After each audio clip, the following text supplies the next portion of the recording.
So today we are going to start our next lecture on the activity ratio, and in this lecture we will discuss about the activity ratio and the types of activity ratio. So let's just start with this lecture first. तो इस activity ratio को हम और क्या बोलते हैं, turnover ratio और efficiency ratio. This is also known as turnover ratio and efficiency ratio. And the types of the activity ratios are inventory turnover ratio or the stock turnover ratio, debtors or receivable turnover ratio, creditors or payable turnover ratio, and the working capital turnover ratio. These are the types of the activity ratio. Now, why we calculate the activity ratio? The ratio measures how well the facility at the disposal of the concern are being utilized. मतलब ये ratio हमें ये पता करने में help करता है कि हम अपनी कितनी जल्दी हम पेमेंट कर सकते हैं, हमारे जो क्रेडिटर्स हैं उनको कितनी जल्दी डेटर्स हमें पेमेंट कर सकते हैं, कितनी जल्दी स्टॉक टर्नओवर होगा. ये इस तरह की चीज़ें जानने में ये रेशियो हमें क्या करता है, हेल्प करता है. These ratio are known as the turnover ratio. इस रेशियो को टर्नओवर रेशियो भी बोला जाता है, as they indicate the rapidly with which the resources available to the concern are being used to produce the revenue from operations. मतलब ऐसे resources जो कि हमें क्या करते हैं, हम यूज़ करते हैं किस में, for producing the revenue from operation, for producing the sales. मतलब कि आप क्या कर रहे हैं, आप अपने प्रोडक्ट्स बनाने के लिए, जैसे कि डेटर्स है, debtors which is related to the product. Like debtors हैं तो डेटर्स आपसे कुछ सामान उधार पर लेकर गए होंगे, क्रेडिटर्स हैं तो आपने उनसे कुछ सामान उधार पे लिया होगा. Inventory turnover ratio, like stock आपके पास पड़ा है तो वो कितनी जल्दी आप उसे कवर अप कर सकते हो. तो इस तरह की रेशियोज आपको ये कैलकुलेट करने में हेल्प करते हैं कि आप सेल्स को कितनी जल्दी कन्वर्ट कर देते हैं, सेल्स कितनी जल्दी कन्वर्ट हो जाएंगी. This ratio measure the efficiency and the rapidity of the resources of the company. Company के अंदर जितने भी रिसोर्सेज हैं उनकी इफिशिएंसी को जानने के लिए आप क्या करते हैं, इन रेशियो को मेज़र करते हैं. जैसे कि इन्वेंट्री हो गया, फिक्स्ड एसेट्स हो गया, वर्किंग कैपिटल हो गई, ट्रेड रिसीवेबल्स हो गए. ये जानने में आप हेल्प करते हैं कि इन सब चीज़ों से हमें कितनी इफिशिएंटली और कितनी रैपिडली हम क्या कर सकते हैं, अपने रिसोर्सेज को यूटिलाइज कर सकते हैं. These resources are generally calculated on the basis of the revenue from operations. मतलब हम इसके अंदर से दो चीज़ों के ऊपर ज़्यादा फोकस करते हैं, that is the revenue from operation and the cost of revenue from operation. So what is the difference between revenue from operation? It is the cell.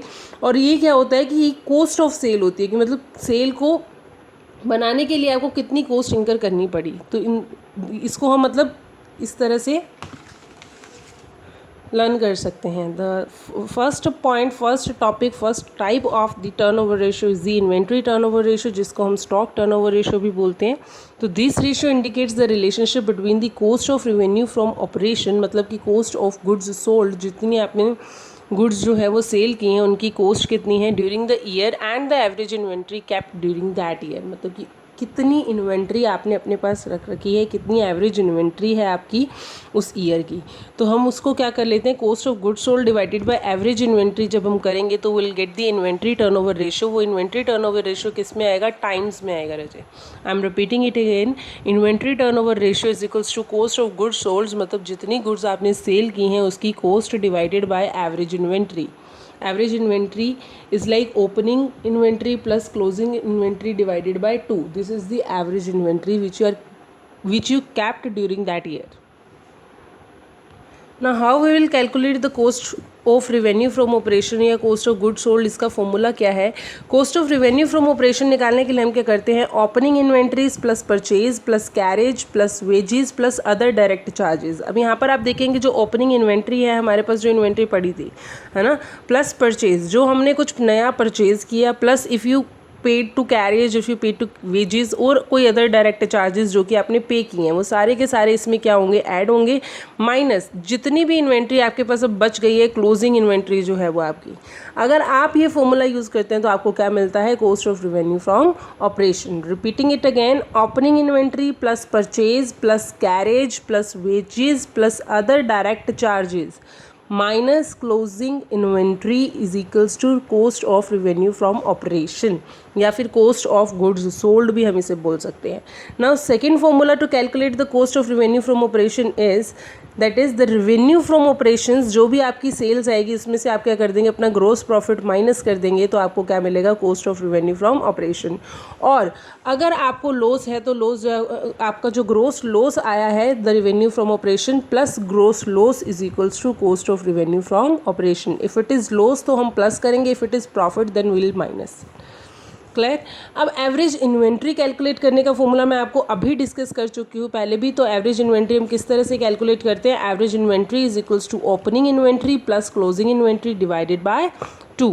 Repeating it again, average inventory plus average inventory is equals to opening inventory plus closing inventory divided by 2. Now what are the objectives and significance of for calculating the inventory turnover ratio is the ratio indicates whether the inventory has been efficiently used or not। ये हमें ये पता लगाने में help करता है कि जो हमारी इन्वेंट्री है उसको हमने efficiently यूज़ किया है या नहीं किया। And it shows the speed with which the inventory is rotated into the revenue from operation. मतलब जो हमारी इन्वेंट्री है, जो हमारा स्टॉक हमारे पास पड़ा है, वो कितनी जल्दी सेल्स के अंदर कन्वर्ट हो जाता है, ये पता लगाने में हमें इन्वेंट्री टर्नओवर रेशियो जो है वो हेल्प करता है। It indicates the inventory is selling quickly. ये हमें ये इंडिकेट करता है कि जो हमारी इन्वेंट्री है, जो हमारा स्टॉक है, वो फटाफट क्या हो रहा है, सेल हो रहा है। ठीक है। In the business way the turnover ratio is high the goods can be sold at a low margin of profit and even then the profitability may be quite high. अगर ये रेशियो हायर होगा तो ये better होगा, क्योंकि ये indicate करता है कि हमारी इन्वेंट्री बहुत जल्दी सेल हो रही है। अगर ये लो है इट मीन्स ये इंडिकेट करता है कि जो हमारी इन्वेंट्री टर्नओवर रेशियो है वो इंडिकेट करती है कि हमारी इन्वेंट्री जो है वो जल्दी से सेल नहीं हो रही है। और इन the business way the inventory turnover is high, जहाँ पर इन्वेंट्री टर्नओवर हाई होगा the goods can be sold at a low margin of profit. वहाँ पर हम क्या कर सकते हैं, गुड्स जो होंगी वो किस पे सेल हो रही होंगी, लो मार्जिन ऑफ प्रॉफिट। वहाँ पर जो प्रॉफिट का जो मार्जिन होगा वो कम होगा and even then the profitability may be quite high. फिर भी वहाँ पर प्रॉफिटेबिलिटी क्या होगी, हाई होगी। This is the theoretical portion of the activity ratio in which we discussed about the inventory turnover ratio or the stock turnover ratio, and I think that's enough for today, and we'll discuss about the practical question in the next lecture, and we'll discuss about the formulas which we are going to use in this ratio to calculate the inventory turnover ratio.